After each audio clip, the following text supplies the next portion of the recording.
Zdaj, ne morem reči, da moraš slovenščino ali pa književnost imeti rad, ker jaz ne enega, ne drugega nisem prav preveč oboževala v srednji šoli. Potem te pa zagrabi ta skrivnost jezika in vse možnosti, ki ti jih ponuja pri izražanju. Študij slovenistike je tak, da se po njem lahko usmeriš v zelo različne stvari. Jaz sem še danes presenečen, kaj me v resnici študij slovenščine pripeljal.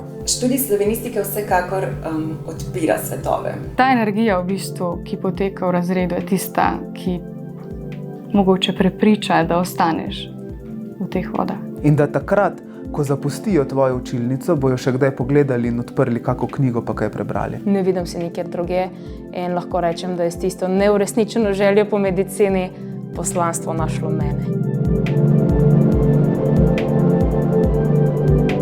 Kaj ti greš slovenščino študirati? Sem rekel, ja.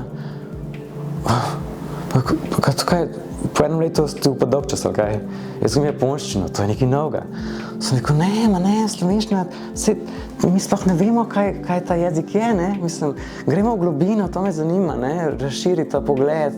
Šla sem na informativni dan in spomnim se, takrat je predstavljal program profesor Hladnik in jaz sem tako z debelimi očmi gledala, poslušala, kaj je on govoril, požirala čisto vsako besedo in takrat sem vedela, to je to.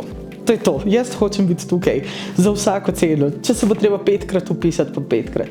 Že od začetka, ko sem prišla na faks, sem vedela, da je sigurno pedagoška smer tista, ki me žene. Se pravi, da bi jaz lahko to znanje slovenščine predajala mlajšim generacijam. Sprva moja želja ni bila, da postanem učiteljica, ampak sem se prepustila v bistvu možnostim, ki jih študij ponuja.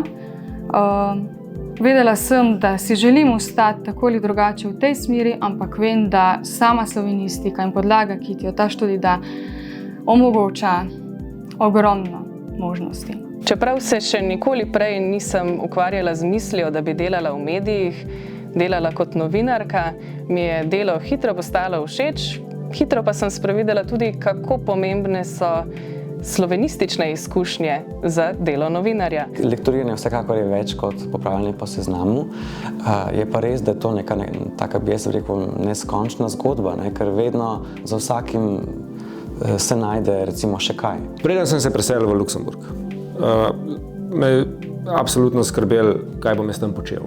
Ne? Ampak še preden sem prišel v Luksemburg, sem že imel službo.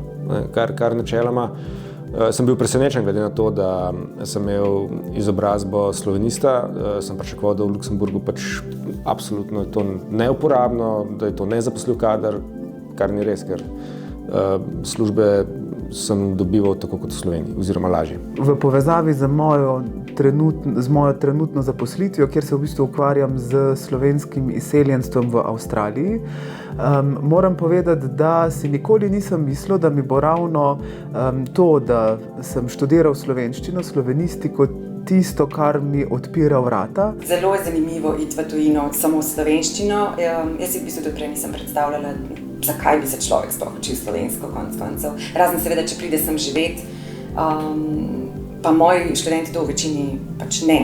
Mislim, nisem pričakovala takih lepih zgodb iz tujine. Absolutno pa, če bi morala še enkrat zabrati faks, še enkrat bi izbrala ljubljansko filozofsko fakulteto, prišla na slovenistiko. In verjetno z enakim navdušenjem študirala slovenščino, kot sem jo.